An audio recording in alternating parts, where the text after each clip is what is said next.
Jumlah korban meninggal akibat banjir lahar hujan Marapi terus bertambah. Tak hanya itu, pencarian korban juga masih terus dilakukan. Lalu bagaimana kondisi terakhir di sejumlah wilayah Sumatera Barat yang diterjang banjir lahar hujan? Dan bagaimana pula kondisi warga yang mengungsi?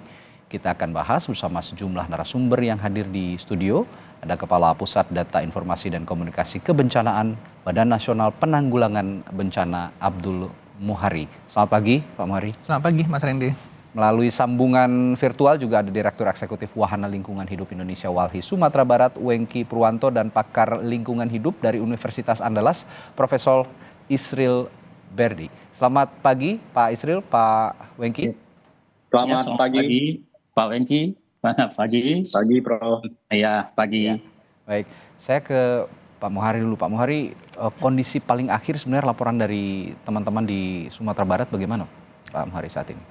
Iya, dari laporan yang kita terima dari BPBD Tanah Datar, Kabupaten Agam, Padang Panjang, dan Padang Pariaman, untuk total korban data kita yang per penutupan pencarian kemarin malam itu masih 50 meninggal dunia. 50 meninggal dunia. 50 meninggal dunia, Agam itu 20, kemudian Padang Panjang itu 2 jiwa, Tanah Datar 19, Padang Pariaman 8, dan Kota Padang 1 meninggal.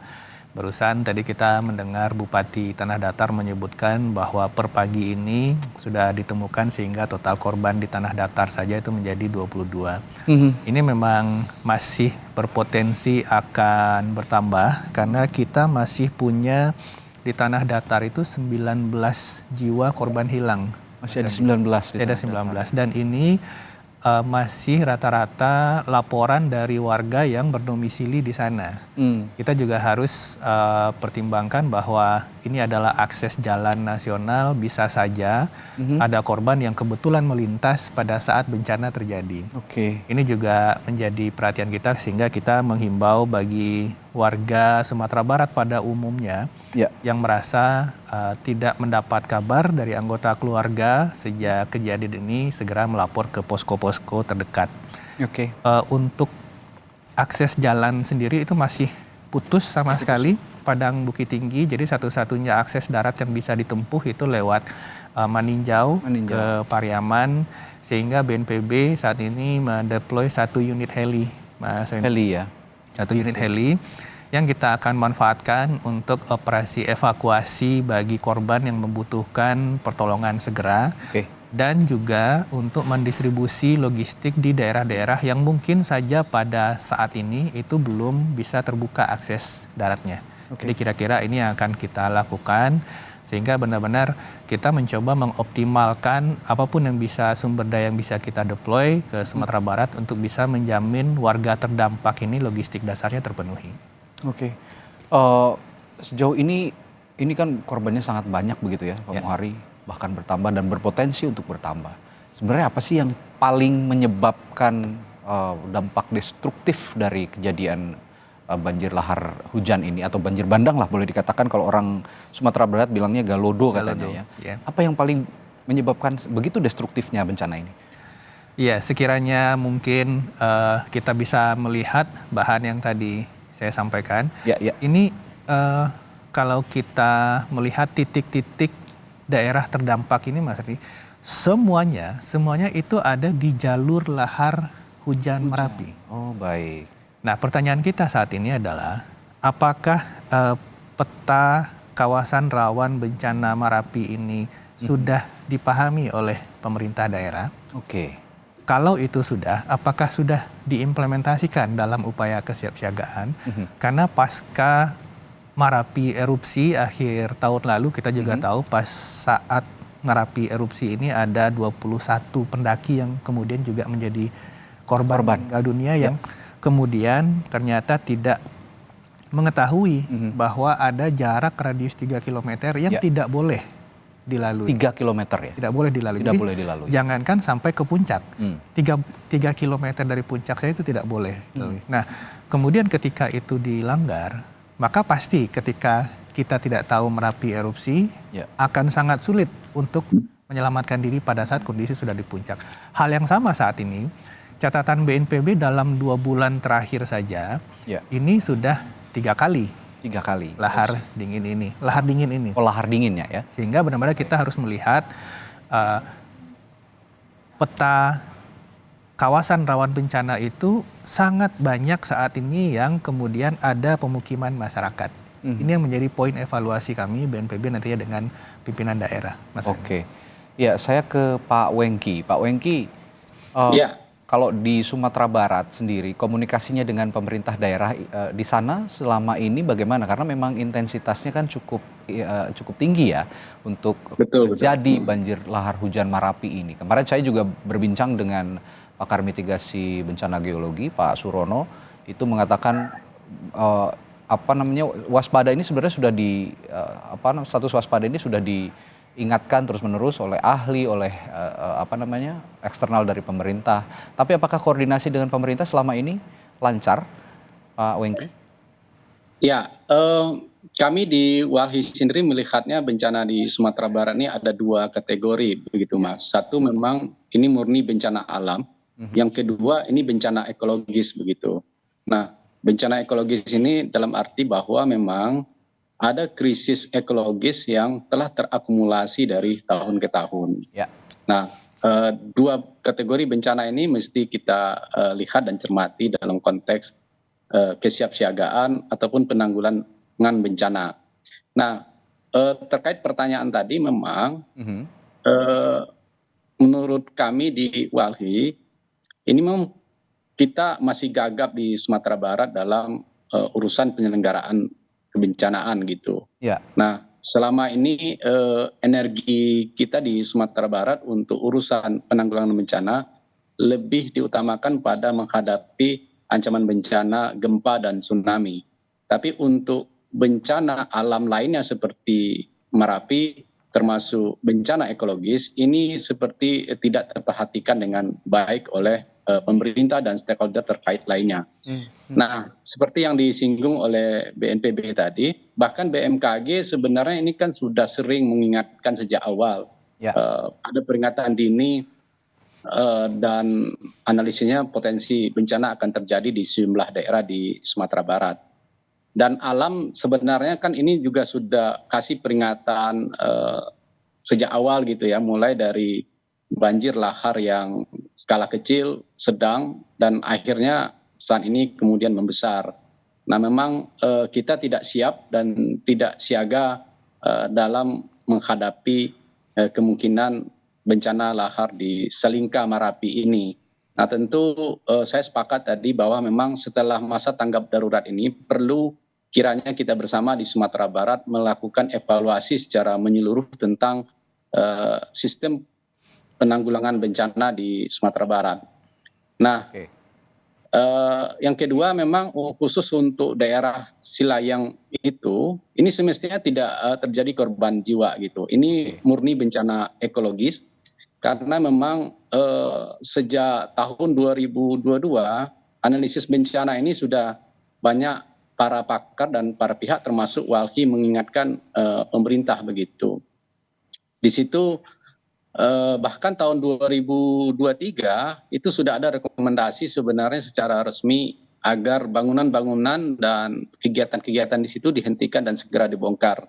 Karena memang ini sudah dianalisis akan terjadi potensi risiko bencana yang cukup besar di kawasan tersebut, baik karena memang daerah itu rentan secara bencana, pembangunan dan investasi di situ juga melanggar tata ruang dan tidak memiliki analisis risiko bencana begitu Mas. Kita sekarang lihat dari sisi perubahan iklim begitu. Apakah mungkin bencana yang terjadi saat ini di Sumatera Barat juga dipicu oleh perubahan iklim yang semakin meningkat dan sebenarnya ini meningkatkan warga sebenarnya untuk peduli terhadap lingkungan, Pak Wengki?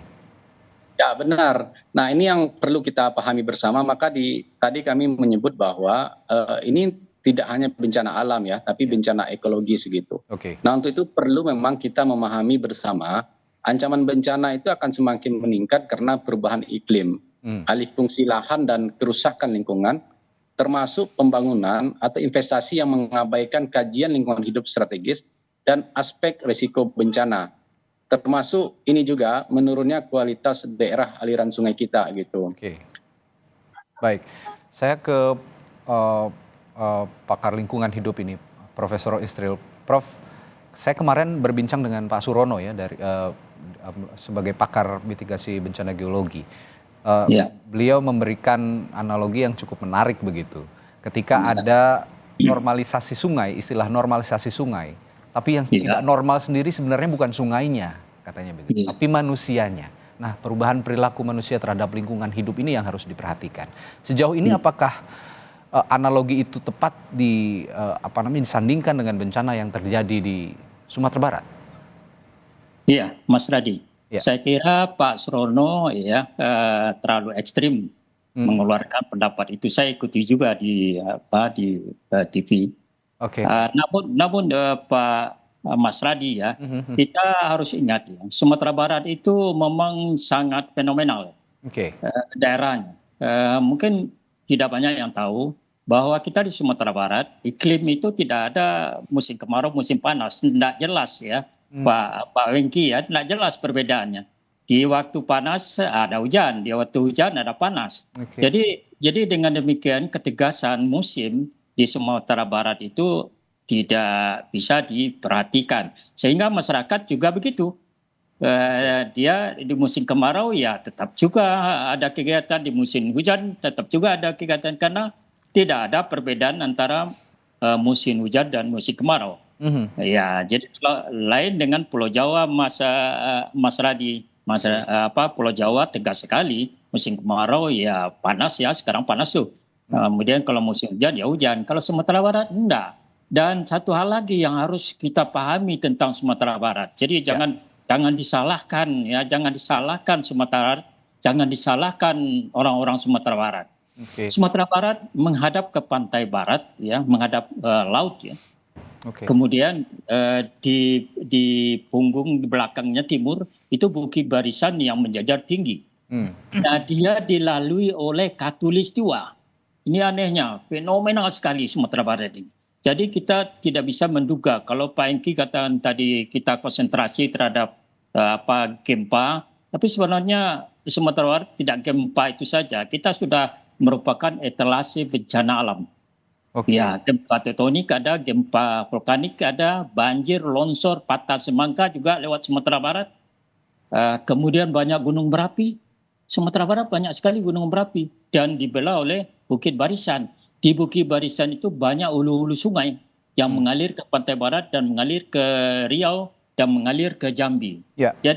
Jadi hal begini, fenomena seperti ini, kondisi Sumatera Barat, kita juga tidak bisa salahkan masyarakat. Masyarakat tinggal di pinggir di kaki bukit Gunung Merapi itu sudah membudaya sejak dulu. Orang Sumatera Barat, orang Minang sudah arif dengan masalah gempa atau masalah bencana. Coba lihat rumah adat bergonjong yang besar itu, kaki tonggaknya, tiangnya itu tidak pernah menancap ke tanah, tapi di atas batu besar.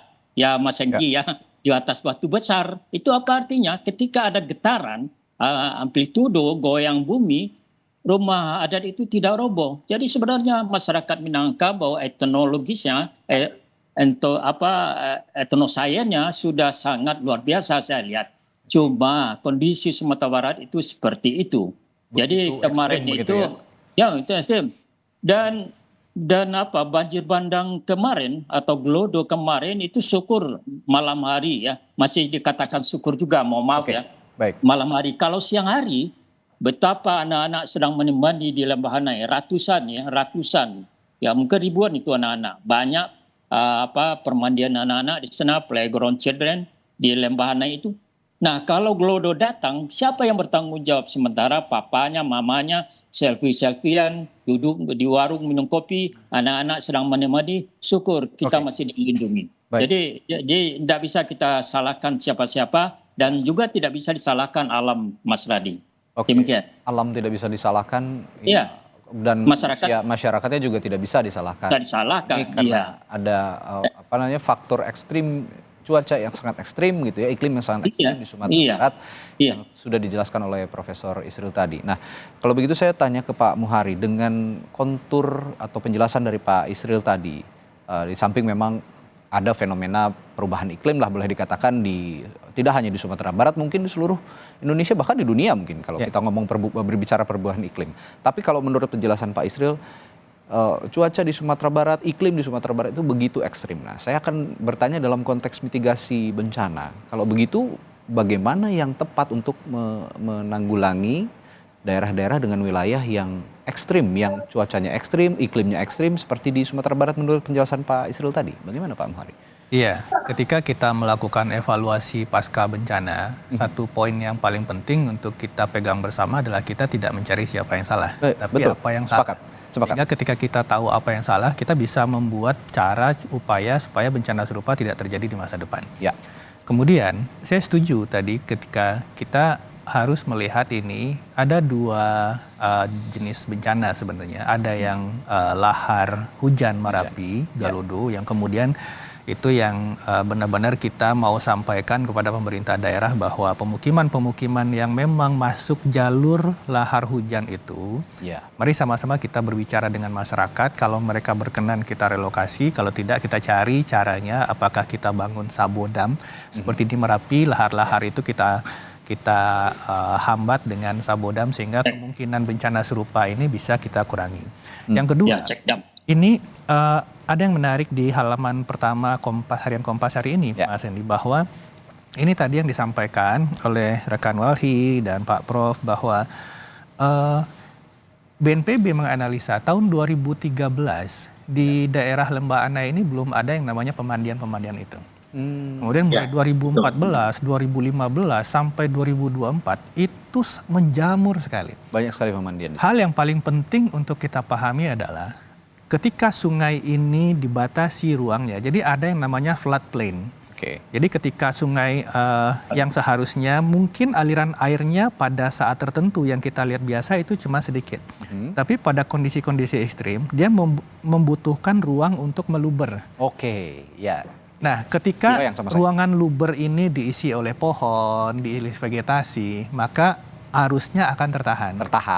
Tapi kemudian ketika kita bikin bangunan di situ, kita tembok, maka alur air ini akan semakin sempit. Mas Rendy coba bayangkan kalau kita punya botol. Sempit dan berbelok mungkin, Pak. Benar, kita tuangkan, itu di leher botol itu arusnya akan sangat kencang karena makin sempit. Itulah kemudian yang terjadi ketika pada saat debit ini mencapai puncaknya, itu tidak hanya tebing-tebing pinggir dan struktur bangunan, semua kolam renang itu yang disapu habis. Termasuk tebing jalan saat ini yang putus itu pun, itu karena dihantam oleh aliran kritis sungai yang pada saat itu awalnya dia mempunyai floodplain, daerah luberan. Ini kemudian dibangun sarana-sarana wisata. Ini menjadi kalau kami di BNPB menyampaikan hak atas air itu jangan diambil. Kalau hak air ini kita ambil, pasti dia suatu saat dia akan balas nih. Jadi kita kembalikan hak air ini, ruang bidang mengalirnya supaya kita sendiri bisa menghindari bencana yang mungkin saja dalam hidrologi itu kita mengenal ada periode ulang banjir 1 kali 20 tahun. Ada periode ulang banjir 1 kali 50 tahun. Yang kemudian debit puncaknya itu berbeda-beda. Dan mungkin saja pada saat lalu ini pernah terjadi, tapi karena kondisinya pada saat itu alamnya di sekitar Lembah Anai ini masih bagus, ini tidak terlalu signifikan berdampak pada sarana infrastruktur transportasi yang ada di situ. Ini yang harus kita juga jadi poin kami untuk evaluasi dengan pemerintah daerah. Itu artinya kalau menurut penjelasan yang saya simak dari Anda tadi, Pak Muhari, artinya itulah yang menyebabkan banjir lahar hujan ini akhirnya meluas keluar jalur, keluar trek, begitu kira-kira? Itu salah satu yang berada di Lembah Anai. Kalau di tempat-tempat yang lain, di Tanah Datar, di Agam, Simpang Buki, ini memang pemukiman ini itu berada di jalur lahar dinginnya. Lahar hujan. Kenapa kemudian selama ini kami tinggal di sini tidak ada, karena aktivitas erupsi Merapinya tidak ada yang sebesar akhir tahun lalu. Sehingga sangat banyak bukaan-bukaan baru yang pada saat hujan itu dibawa semua ke bawah. Baik. Setelah jeda nanti akan saya tanyakan juga ke Pak Wengki dari Walhi.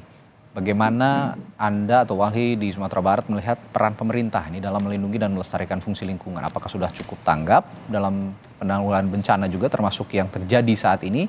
Sesaat lagi akan saya tanyakan ke Walhi Sumatera Barat. Bencana yang terjadi di Sumatera Barat saat ini, di mana ada 4 kabupaten yang terdampak banjir lahar hujan dan menyebabkan banyak korban jiwa.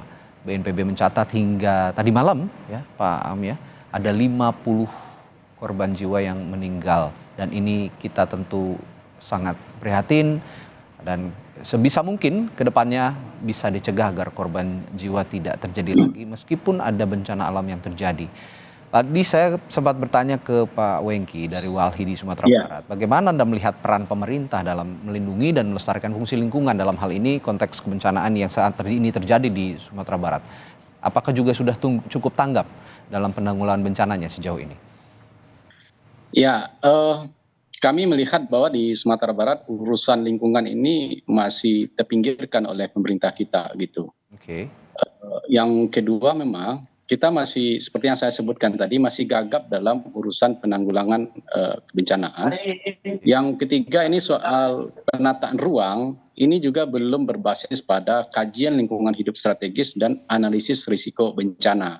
Oke. Nah, contoh yang paling nyata tadi yang juga disinggung oleh Prof dan juga dari BNPB bahwa kawasan Lembah Anai itu ini semestinya ya ini sudah terjadi bencananya gitu ya. Tentu ketika kita evaluasi, saya pikir pemerintah mesti berani secara terbuka mengakui selama ini mereka lalai dan salah begitu. Karena ini betul tadi bahwa ketika evaluasi tentu kita harus jujur begitu ya. Kalau memang pemerintah selama ini salah ya harus diakui kesalahan dan ke depan harus kita perbaiki kesalahan itu agar bencana demi bencana ini yang mesti bisa kita mitigasi sejak awal tidak terjadi lagi gitu. Oke. Nah, kawasan Lembah Anai ini sejak 2022 itu sudah kencang peringatan gitu. Bahkan di situ kan ada 3 status sebenarnya, kawasan konservasi yang kemudian itu ada TWA Megabendung, juga ada di tengahnya areal penggunaan lain dan juga kawasan hutan lindung. Nah, terkait TWA yang lokasi pemandian itu kepada teman-teman di BKSDA itu sudah sering diingatkan, meskipun peruntukannya itu taman wisata alam, tapi dengan pendekatan analisis risiko bencana itu nggak mungkin dijadikan wisata alam pemandian yang mengumpulkan banyak orang di situ. Sama saja kemudian kita menyiapkan kuburan massal gitu. Tapi kemudian ini lengah dan tidak didengar oleh BKSDA. Termasuk juga pembangunan lain, investasi lain di situ. Ini juga sudah sering diingatkan. Selain memang tebingnya itu secara geologi itu rawan, rapuh, di bawahnya itu sungai. Ini kan jalurnya sangat sempit sekali begitu. Bahkan 2023 sudah ada rekomendasi secara teknis agar kawasan itu ditertibkan, dibongkar agar memang tidak ada korban jiwa gitu. Karena ini sudah diprediksi. Ya. Nah, bahkan alam tadi disinggung ya, sungai dia akan mengambil apa yang menjadi haknya, air akan kembali mengambil apa yang menjadi haknya. 2023 itu sudah ada peringatan sedang dari alam sebenarnya. Bahkan mobil hampir hanyut di parkiran. Padahal di awal 2023 itu sudah direkomendasikan bongkar. Ada satu kafe Sakapa itu memang dulu sudah direkomendasikan bongkar, akhirnya alam yang kemudian membongkarnya gitu. Dan memang menurut kami baik BKSDA, Gubernur Sumatera Barat dan juga Bupati Tanah Datar, kita harus jujur bahwa memang ada kelalaian kita selama ini, maka ke depan pemanfaatan ruang kita harus berbasis kajian lingkungan hidup strategis dan juga berbasis kepada analisis risiko bencana gitu. Baik. Nah, investasi ini tentu kalau tidak diiringi dengan kajian lingkungan hidup dan juga tidak berbasis risiko bencana, tentu kerugian yang kita terima jauh lebih besar dibandingkan manfaat yang diterima baik oleh pemerintah maupun oleh masyarakat sendiri. Nah, pembangunan ini kemudian juga lemah edukasi kebencanaan berbasis bencana ekologis ini yang kami sebut tadi kepada publik gitu. Karena memang pemerintah sendiri secara aktif berkontribusi untuk itu. Nah tentu ke depan kita juga berharap teman-teman dari BNPB juga konsen dan mengingatkan pemerintah dan stakeholder terkait bahwa pembangunan itu sangat penting berbasiskan analisis risiko bencana gitu. Jadi aspek kebencanaan ini nggak bisa kita lupakan. Di samping memang Sumatera Barat butuh pertumbuhan ekonomi gitu. Ya, analisis kebencanaan perlu dilakukan untuk melakukan pembangunan-pembangunan di Sumatera Barat, itu tadi dari Walhi. Saya ke Profesor Yusril sebagai pakar lingkungan. Tadi Prof, ini tanpa bermaksud untuk saling menyalahkan juga, tadi juga kita bahas bersama bahwa sepakat kita tidak akan saling menyalahkan, baik itu menyalahkan alam ataupun menyalahkan masyarakat begitu ya. Tapi dengan kondisi yang seperti ini, yang tadi juga Profesor sudah sampaikan begitu ya, yang paling tepat untuk secara kultural, secara metodologi kebencanaan begitu, yang paling tepat untuk memitigasi bencana di Sumatera Barat seperti apa? Terutama untuk kasus Gunung Merapi dan banjir lahar hujan ini, Profesor. Ya, Prof. Ya, terima kasih Mas Radi. Ya. Mas Radi. Kita harus lihat dulu landscape atau bentang alam Sumatera Barat. Kita banyak gunung, kalau tak salah lebih dari 70% itu kita punya kelerengan sangat curam sampai curam dan banyak bukit, banyak gunung. Mungkin sekitar 15 atau 10% yang relatif datar ya, terutama di pinggir pantai barat ya, yaitu Kota Padang, Padang Priaman, Agam, Pasaman Barat, dan kemudian pesisir selatan. Nah, hal ini perlu menjadi perhatian kita karena kita sedikit saja intensitas hujan tinggi, maka itu sudah bisa melahirkan dampak banjir.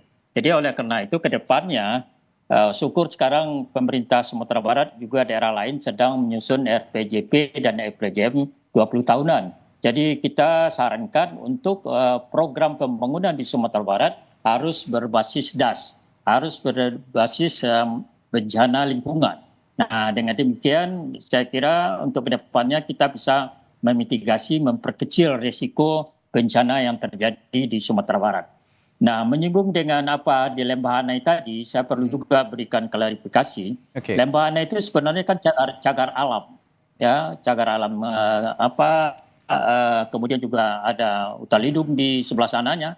Dan anehnya di tengah-tengah yang kecil itu yang tadi disebut dengan bantaran sungai atau air mengalir di sana itu ada APL, daerah APL ya, areal pengguna lain. Nah, ini boleh dibangun tapi harus seizin pemerintah daerah. Nah, APL itu kita ketahui adalah pemiliknya pemerintah daerah tanda datar. Nah ini, jadi kalau ada bangunan di sana tentu sudah ada izin. Ternyata setelah kita diskusi dengan Walhi dan lain sebagainya, ternyata belum ada izin. Nah ini masalahnya ditarik ulur itu. Sehingga jadi kita alpa dan terjadilah dalam tanda kutip pembiaran. Masyarakat mengatakan itu pembiaran. Jadi sebenarnya itu adalah tarik ulur ya, negosiasi. Jadi akhirnya berlarut-larut, nah terjadilah yang kemarin banjir bandang atau Belodo Sumatera Barat. Syukur saja tidak siang hari libur hari Sabtu biasanya anak-anak banyak mandi di sana. Kalau tidak hujan pun ada juga yang mandi. Nah, syukur sekali kita alhamdulillah tidak siang hari. Kalau siang hari betapa duka yang mendalam di Sumatera Barat. Nah, ini pembelajaran bagi kita, baik bagi masyarakat maupun pelaku manajemen daerah. Nah, ke depannya kita harus membuat program pembangunan itu berbasis DAS, berbasis daerah bencana alam. Ya, dengan demikian mungkin Sumatera Barat bisa diselamatkan karena Sumatera Barat itu memang beda dengan daerah-daerah lain ya. 70% itu daerahnya sudah merupakan kelerengan curam, sangat curam dan banyak bukit dan banyak pula gunung Merapi dan ditambah pula dengan patahan Semangka. Jadi manajemen daerah harus bijaksana melakukan pembangunan dan melakukan peluang ekonomi untuk masyarakat. Demikian, terima kasih. Baik, ya seperti yang saya dengar juga dari pakar mitigasi bencana geologi kemarin, Sumatera Barat itu memang kontur kebencanaannya lengkap begitu ya. untuk Iya, betul. dari Pak gunung Surono. berapi ada, lalu lautnya juga punya potensi untuk terjadi tsunami jika memang ada gempa, Tsunami. dan gempa juga cukup Banjir rob, potensinya, ya banjirop, gempa juga potensinya cukup tinggi, begitu kira-kira. Ya, abrasi pantai. abrasi pantai, ya begitu. Iya. Baik, nah saya akan tampilkan data peta kebencanaan yang terjadi di Sumatera Barat yang menimpa 4 kabupaten di Sumatera Barat dalam konteks bencana lahar hujan dari Gunung Merapi. Ini sambil dijelaskan Pak Muhari, bisa dijelaskan mungkin dari gambar yang kita tampilkan ini. Iya, jadi Mas Randi semoga gambarnya bisa terlihat jelas bagi pemirsa Kompas TV ya. Ya. Bahwa itu daerah pertama yang merah itu adalah daerah yang sama sekali tidak boleh ada kegiatan. Itu daerah puncak. Kemudian yang merah muda itu juga yang berpotensi masih terjangkau oleh lontaran batu pijar, lahar. Nah kemudian yang hijau-hijau terang itu adalah daerah limpasan lahar hujan. Nah sekarang semua titik-titik yang terdampak bencana lahar hujan kemarin itu sudah kita petakan dengan balon-balon biru itu Mas Randy. Itu bisa kita lihat semuanya, semua titik daerah terdampak itu semuanya berada pada daerah alur lahar hujan.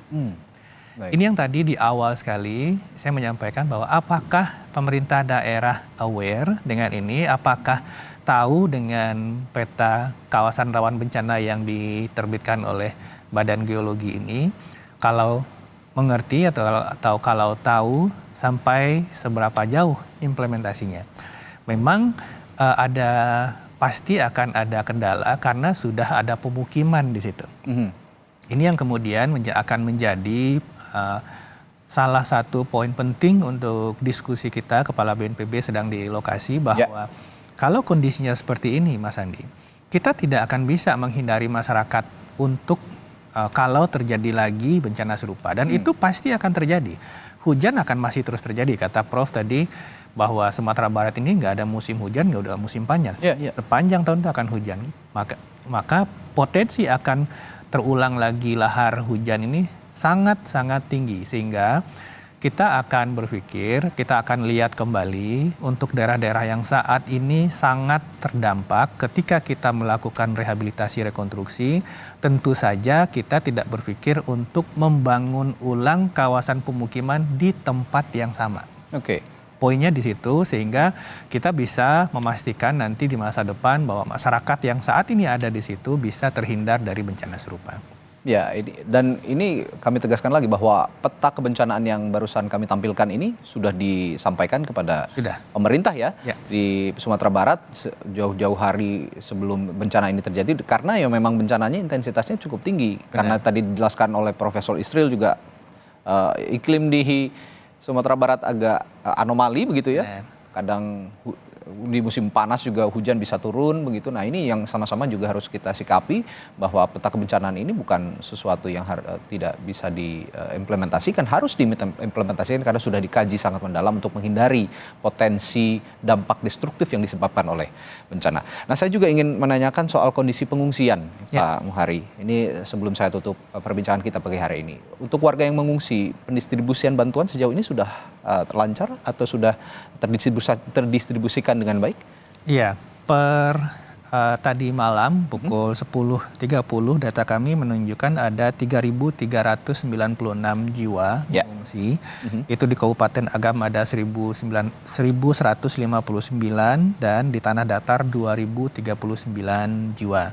Sebagian besar dari mereka ini masih memanfaatkan sekolah-sekolah dan masjid dan rumah kerabat dan saudara masing-masing. Tapi tentu saja pendataan kita lakukan berapa warga yang saat ini tidak bisa kembali ke rumah masing-masing, sehingga kalau warga yang memang rumahnya tersapu itu hitungan kami sementara ini itu ada 79 rumah Mas Randy yang benar-benar tersapu hilang. Artinya 79 kakak ini tentu tidak punya tempat untuk pulang.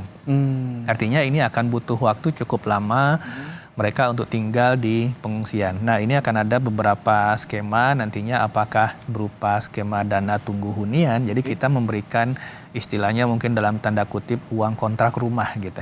Setiap kakak. Kami mengharapkan tentu saja Bapak Kepala BNPB saat ini sudah di Sumatera Barat, pasti kita akan meminta pemerintah daerah untuk bisa bergerak cepat. Karena yang namanya data ini pasti dinamis. Tapi tentu saja kita tidak bisa menunggu data ini lengkap dulu semuanya baru kita bergerak. Jadi seberapa bisanya kita sudah memverifikasi by name by address, diverifikasi di SK-kan oleh pemerintah daerah, kita akan langsung melakukan langkah-langkah untuk apakah itu mulai berbicara tentang pembangunan kembali rumah di tempat yang berbeda, atau di satu lahan relokasi khusus bagi warga yang saat ini terdampak. Baik, informasinya juga hari ini Pak Presiden Joko Widodo ya akan berkunjung ke sana ya? Mungkin. Ya, bagaimana Prof? Singkat saja sebelum kami tutup. Sebelum tutup, sebelum terjadinya pemulihan lingkungan, saya sangat usul untuk kita jinakkan ya Gelodo ini, kita jinakkan. Kita jinakkan lahar dingin di musim penghujan ini. Bagaimana caranya? Kita buat cek dam atau waduk retensi di sekitar Gunung Merapi, waduk retensi atau embung-embung, sehingga aliran lahar dingin dan aliran debit air runoff bisa dikendalikan masuk dulu ke waduk-waduk yang kita buat di sekitar kaki Gunung Merapi. Dengan demikian ancaman Galodo mungkin bisa sudah diperkecil. Jadi kita tidak perlu relokasi masyarakat. Saya kira di Sumatera Barat untuk relokasi masyarakat itu susah sekali karena tanah ulayat yang menjadi menyangkut. Oleh karena itu jalan tol di Sumatera Barat sulit untuk dibangun karena melalui jalan tanah ulayat, apalagi relokasi ini. Ini harus menjadi PR pemerintah daerah. Demikian, terima kasih. Nah, inilah yang mengharuskan bahwa kita harus benar-benar bisa duduk bersama karena secara kultural juga harus diperhatikan. Tadi seperti Prof. Isril katakan, dan juga secara metodologi kebencanaan tadi ya Pak Muhari juga perlu diperhatikan. Ada masukan-masukan yang sangat berharga dari para ahli ini yang harus diperhatikan oleh pemerintah setempat agar bencana seperti ini yang periodik dan cukup intensif sepertinya akan terjadi di Gunung Merapi bisa terhindar di kemudian hari. Terima kasih sekali lagi para narasumber saya pagi hari ini. Ada Kepala Pusat Data Informasi dan Komunikasi Kebencanaan Badan Nasional Penanggulangan Bencana Pak Abdul Muhari. Terima kasih Pak Muhari. Lalu juga ada Direktur Eksekutif Wahana Lingkungan Hidup Indonesia Walhi Sumatera Barat Wengki Purwanto dan Pakar Lingkungan Hidup dari Universitas Andalas Profesor Isril Bert. Terima kasih para narasumber. Selamat pagi. Sehat selalu Bapak-bapak.